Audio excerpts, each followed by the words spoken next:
Middle class family ഹരിപ്പാടിലേക്ക് എല്ലാ കൂട്ടുകാർക്കും ഒരിക്കൽ കൂടി സ്വാഗതം. അപ്പം നമ്മൾ ഇന്ന് വന്ന് മഴയുടെ പ്രശ്നങ്ങളും കാര്യങ്ങളും ഒക്കെയാണ് പറയാൻ പോകുന്നത് കേട്ടോ. ഇവിടെ മഴ പെയ്തെന്ന് തോന്നു കഴിഞ്ഞപ്പോഴേക്കാണ് നമ്മൾ വെളിയിലോട്ട് ഇറങ്ങിയത്.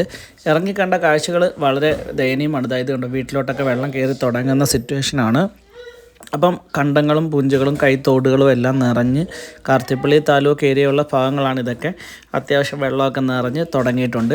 അത്യാവശ്യമല്ല, നല്ല രീതിയിൽ വെള്ളമൊക്കെ നിറഞ്ഞു തുടങ്ങി. അടുത്ത ഒരു പെയ്ത്തിനൂടെ കഴിയുമ്പോഴേക്കും മിക്കവാറും വീടുകളിലെല്ലാം വെള്ളം കയറുന്ന കണ്ടീഷനിലോട്ടാണ് ഈ ഭാഗങ്ങളിലെല്ലാം വന്നിരിക്കുന്നത്. ഇത് കവറാട്ട് ഭാഗമാണ് കേട്ടോ. കവറാട്ട് പടിഞ്ഞാറുള്ള കൂട്ടംകൈത ഭാഗത്തോട്ടുള്ള കാര്യങ്ങളാണ് ഈ കാണുന്നത്. പിന്നെ ഇത് നമ്മുടെ കവറാട്ട് അമ്പലമാണ് കാണുന്നത് കേട്ടോ. ഇവിടുത്തെ വെള്ളക്കെട്ട് വളരെ കൂടി നിൽക്കുകയാണ്. ഇവിടെ എന്തായാലും ശരി, ഇപ്പോഴത്തെ ഞങ്ങൾ ഇറങ്ങിക്കഴിഞ്ഞപ്പോഴത്തേക്കും മഴയൊക്കെ പെയ്യാൻ തുടങ്ങി. അമ്പലത്തിൻ്റെ ഫ്രണ്ട് വശം ഞാൻ കാണിച്ചു തരാം, നിങ്ങൾ നോക്കിക്കോ. അമ്പലത്തിൻ്റെ ഫ്രണ്ട് വശം നല്ല വെള്ളമായിട്ടുണ്ട്. അപ്പം ഇവിടെ നിങ്ങൾക്ക് കാണുമ്പോൾ തന്നെ മനസ്സിലാവും, ഇങ്ങേയറ്റം തൊട്ട് അങ്ങേയറ്റം വരെയുള്ള അമ്പലത്തിൻ്റെ ഫ്രണ്ടിലത്തെ റോഡ് നല്ല വെള്ളത്തിൻ്റെ നിൽക്കുന്ന ഒരു സിറ്റുവേഷനാണ് കാണുന്നത്. നമ്മുടെ ചാനൽ ആദ്യമായിട്ട് കാണുന്നവരൊക്കെ ഉണ്ട്, ചാനൽ സബ്സ്ക്രൈബ് ചെയ്ത് സപ്പോർട്ടൊക്കെ ചെയ്യണേ. പിന്നെ നിങ്ങളുടെ വിലയേറിയ അഭിപ്രായങ്ങൾ കമൻറ്റായി തരികയും വീഡിയോ ഇഷ്ടപ്പെടുകയാണെങ്കിൽ ലൈക്ക് അടിക്കാനും മറക്കല്ലേ.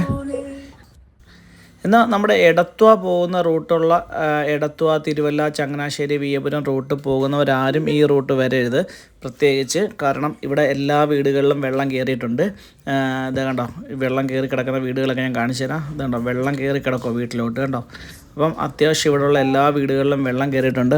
ഇത് വെള്ളം കയറിയ മാത്രമല്ല, വഴികളിൽ മൊത്തം വെള്ളമാണ്. ഇവിടെ വിയ്യപുരം നല്ല ഹരിപ്പാട് കഴിഞ്ഞ് അപ്പുറത്തോട്ട് തിരിയാൻ പറ്റാത്ത സിറ്റുവേഷനിൽ വെള്ളം കയറി കിടക്കുകയാണ്. കാരണം ഇപ്പോൾ റോഡ് പൊളിച്ചിട്ടേക്കുന്നുണ്ട്. ഈ സൈഡിൽ കൂടെ വേണം നമുക്ക് ഇവിടുത്തെ എടത്വ, വിയ്യപുരം റൂട്ടിലോട്ടുള്ള എല്ലാ വണ്ടികളും പോകാനായിട്ട്. പക്ഷേ വണ്ടികളൊന്നും അധികം പോകില്ല. ഇവിടെ അടുത്തുള്ള വീട്ടിലോട്ടുള്ള ആൾക്കാർ മാത്രമാണ് ഇവിടുന്ന് ഇറങ്ങി വന്നിങ്ങനെ പോകുന്നത്. കാരണം ഇവിടുത്തെ ഒരു സിറ്റുവേഷൻ, മെയിൻ സിറ്റുവേഷൻ ഇതൊന്നുമല്ല. നിങ്ങൾ കണ്ടു നോക്കിയോ, ഇത് കണ്ടോ, ഇത് റെയിൽവേ ക്രോസ് ആണ്, അണ്ടർ പാസിംഗ് ആണ്. ഇവിടെ ഇത് കണ്ടോ, ക്ലോസ് ചെയ്തേക്കോ. കാരണം നല്ല താഴ്ചയിൽ നല്ല രീതിയിൽ വെള്ളം വന്ന് നിൽക്കുന്ന ഒരു സിറ്റുവേഷനാണ് ഈ കാണുന്നത്. ഇവിടെ കൂടെ അങ്ങോട്ട് ഇതിൽ ക്രോസ് ചെയ്ത് പോകാൻ പറ്റില്ല, അവിടെ വഴിയില്ല. അപ്പം നമ്മൾ ഒരാളോടൊക്കെ ചോദിച്ചു, അപ്പോൾ അവരും പറയുന്നത് അങ്ങോട്ട് വഴിയും കാര്യങ്ങളും ഒന്നുമില്ല. പക്ഷേ ഇവിടെ എല്ലാം ചുറ്റപ്പെട്ട വെള്ളം ഇങ്ങനെ കയറി നിറഞ്ഞ് കിടക്കുന്ന സിറ്റുവേഷനാണ്. മെയിനായിട്ട് കിടക്കുന്നത് ആ ഒരു അണ്ടർ പാസിങ്ങിൻ്റെ അടിവശത്ത് തന്നെ നിറഞ്ഞ് കിടക്കുന്ന സിറ്റുവേഷൻ ആയതുകൊണ്ട് അവിടെ നിന്ന് ഒരു ശകലം പോലും നമുക്ക് അങ്ങോട്ട് ഇറങ്ങി പോകാനോ കാര്യങ്ങളോ ഒന്നും പറ്റില്ല. അവർ ഓൾറെഡി തന്നെ ചങ്ങല വെച്ചും റോഡ് ബ്ലോക്ക് ചെയ്തൊക്കെ ഇവിടെ വെച്ചിട്ടുണ്ട്. ഇവിടുന്ന് അങ്ങോട്ട് നല്ല വെള്ളമാണ്. ഇവിടെ ഈ താഴ്ച ഭാഗമാണ്. ഇവിടെ ഈ താഴ്ച ഭാഗം ആയതുകൊണ്ട് തന്നെ ഓൾറെഡി തന്നെ വെള്ളം കെട്ടി നിൽക്കുന്ന ഒരു സിറ്റുവേഷൻ ഉള്ളതാണ്. ഇപ്പോൾ ഇവിടെ ഡബിൾ വെള്ളമാണ്. അപ്പോൾ ഇവിടെ ഇറങ്ങുന്നവർക്കൊക്കെ കൂടുതലും പേർക്കും ഈ വെള്ളത്തിൽ ഇറങ്ങിക്കഴിഞ്ഞാൽ അസുഖം തന്നെ വരാൻ ചാൻസ് ഭയങ്കര കൂടുതലാണ്. എല്ലാവരും അപ്പോൾ സൂക്ഷിക്കുക. ഈ മഴക്കാലത്ത് എല്ലാവരും മാക്സിമം വീട്ടിൽ തന്നെ ഇരിക്കുക ശ്രമിക്കുക. Okay, by.